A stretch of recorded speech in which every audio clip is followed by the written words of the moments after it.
ಒಂದು ರೀತಿಯ ಕೇರ್ಲೆಸ್ ಜಾಸ್ತಿ ಇತ್ತು, ಅದೆಲ್ಲವನ್ನು ಕಳ್ಕೊಂಡಿದ್ದಾರೆ.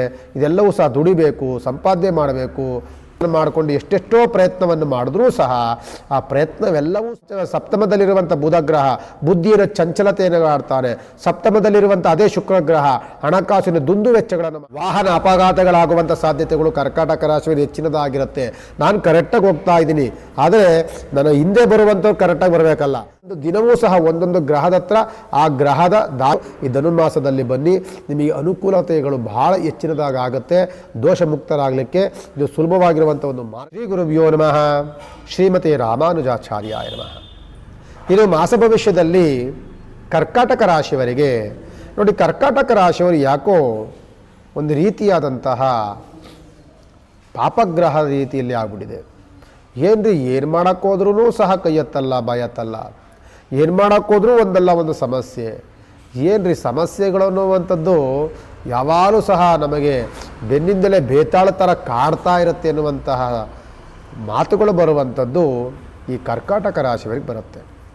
ಕರ್ಕಾಟಕ ರಾಶಿ ನೋಡಿ, ಶನಿದೋಷದಿಂದ ಮುಕ್ತರಾಗ್ತಾರೆ. ಅಂದರೆ ಸೋಂಬೇರಿತನವನ್ನು ಕಳ್ಕೊಳ್ತಾರೆ, ಸೋಂಬೇರಿತನದಿಂದ ಮುಕ್ತರಾಗ್ತಾರೆ. ಕರ್ಕಾಟಕ ರಾಶಿ ಇದುವರೆಗೂ ಬಹಳವಾದಂಥ ಸೋಂಬೇರಿತನ, ಬಹಳ ಅಲಕ್ಷ್ಯ, ಬಹಳವಾದಂತಹ ಒಂದು ರೀತಿಯ ಕೇರ್ಲೆಸ್ ಜಾಸ್ತಿ ಇತ್ತು, ಅದೆಲ್ಲವನ್ನು ಕಳ್ಕೊಂಡಿದ್ದಾರೆ. ಇದೆಲ್ಲವೂ ಸಹ ದುಡಿಬೇಕು, ಸಂಪಾದನೆ ಮಾಡಬೇಕು, ನಾವು ಸಹ ಅನುಕೂಲತೆಗಳನ್ನು ನೋಡಬೇಕು, ಎಲ್ಲವೂ ಚಿಂತನೆಗಳನ್ನು ಮಾಡಿಕೊಂಡು ಎಷ್ಟೆಷ್ಟೋ ಪ್ರಯತ್ನವನ್ನು ಮಾಡಿದ್ರೂ ಸಹ ಆ ಪ್ರಯತ್ನವೆಲ್ಲವೂ ಸಹ ವಿಫಲತೆಯನ್ನು ಕಾಣುವಂಥ ಸಾಧ್ಯತೆಗಳು ಜಾಸ್ತಿ ಇರುತ್ತೆ. ಶನಿಯ ಯೋಗ ಒಂದು ಬಂತು ಅಂತ ಅಂದ್ಬಿಟ್ರೆ ಮಿಕ್ಕಿದ್ದು ಯಾವುದೂ ಸಹ ಯೋಗಕಾರಕದಲ್ಲಿ ಯಾವುದೂ ಸಹ ಇಲ್ಲ. ಗುರುವಿನ ಬಲವನ್ನು ಕಳ್ಕೊಂಡಂತಹ ಕರ್ಕಾಟಕ ರಾಶಿ ಸಪ್ತಮ ಸ್ಥಾನದಲ್ಲಿ ಪಂಚಗ್ರಹಗಳ ಪ್ರವೇಶದಿಂದ ಯಾವಾಗಲೂ ಸಹ ಟಾರ್ಗೆಟ್ ಮಾಡುವಂಥವರು ಜಾಸ್ತಿ. ಕರ್ಕಾಟಕ ರಾಶಿಯವರನ್ನ, ಕರ್ಕಾಟಕ ರಾಶಿಯವರು ಕುಂತರೂ ತಪ್ಪು, ನಿಂತರೂ ತಪ್ಪು, ವ್ಯವಹಾರವನ್ನು ಮಾಡೋಕ್ಕೋದ್ರೂ ತಪ್ಪು, ಎಲ್ಲೋದೂ ಸಹ ಒಂದಲ್ಲ ಒಂದು ಅವಘಡಗಳೇ ಆಗುತ್ತೆ ಹೊರತು ಯಾವುದೂ ಸಹ ಅನುಕೂಲತೆಗಳಾಗೋದಿಲ್ಲ. ಈ ಕರ್ಕಾಟಕ ರಾಶಿಯವರಿಗೆ ನೋಡಿ, ಶುಭ ಕಾರ್ಯಗಳಲ್ಲಿ ಅಡೆತಡೆಗಳಾಗುತ್ತೆ, ಮಾಡುವಂಥ ಕೆಲಸ ಕೈಂಕರ್ಯಗಳಲ್ಲಿ ಬಹಳ ಅಡೆತಡೆಗಳಾಗುತ್ತೆ, ಮತ್ತು ಹೊಸ ಹೊಸ ಕೆಲಸವನ್ನು ಮಾಡಲಿಕ್ಕೆ ಸಾಧ್ಯವಾಗೋದಿಲ್ಲ. ಮನೆ ಕಟ್ಟುವಂತಹ ಯೋಗಗಳಿಲ್ಲ, ಭೂಮಿ ತೆಗೆದುಕೊಳ್ಳುವಂಥ ಯೋಗಗಳಿಲ್ಲ, ಮದುವೆ ಮುಂಜೆಗಳು ಮಾಡುವಂಥ ಯೋಗಗಳಿಲ್ಲ. ಎಷ್ಟು ವರಗಳನ್ನು ನೋಡಿದ್ರೂ ಸಹ, ಎಷ್ಟು ವಧುಗಳನ್ನು ನೋಡಿದ್ರೂ ಸಹ ಬೇಗ ಮದುವೆ ಸೆಟ್ ಆಗ್ತಾ ಇರೋದಿಲ್ಲ. ಯಾಕೆಂದರೆ ತಾರಾಬಲ, ಚಂದ್ರಬಲ, ಕಂಕಣಬಲ, ಗುರುಬಲವನ್ನು ಕಳ್ಕೊಂಡಂಥ ಕರ್ಕಾಟಕ ರಾಶಿ ಜೊತೆಯಲ್ಲಿ ಸಪ್ತಮ ಸ್ಥಾನದಲ್ಲಿರುವಂಥ ಕುಜ ಆರೋಗ್ಯದಲ್ಲಿ ವ್ಯತ್ಯಾಸಗಳನ್ನು ಮಾಡ್ತಾನೆ. ಸಪ್ತಮದಲ್ಲಿರುವಂಥ ಬುಧಗ್ರಹ ಬುದ್ಧಿಯ ಚಂಚಲತೆಯನ್ನು ಮಾಡ್ತಾನೆ. ಸಪ್ತಮದಲ್ಲಿರುವಂಥ ಅದೇ ಶುಕ್ರಗ್ರಹ ಹಣಕಾಸಿನ ದುಂದು ವೆಚ್ಚಗಳನ್ನು ಮಾಡ್ತಾನೆ.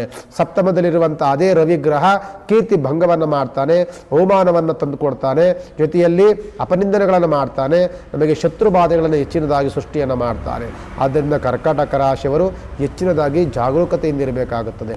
ಇಷ್ಟ ಜೊತೆಯಲ್ಲಿ ಹೋಗುವಂಥ ಓಡಾಡುವಂಥ ಜಾಗದಲ್ಲಿ ವಾಹನ ಅಪಘಾತಗಳಾಗುವಂಥ ಸಾಧ್ಯತೆಗಳು ಕರ್ಕಾಟಕ ರಾಶಿಯಲ್ಲಿ ಹೆಚ್ಚಿನದಾಗಿರುತ್ತೆ.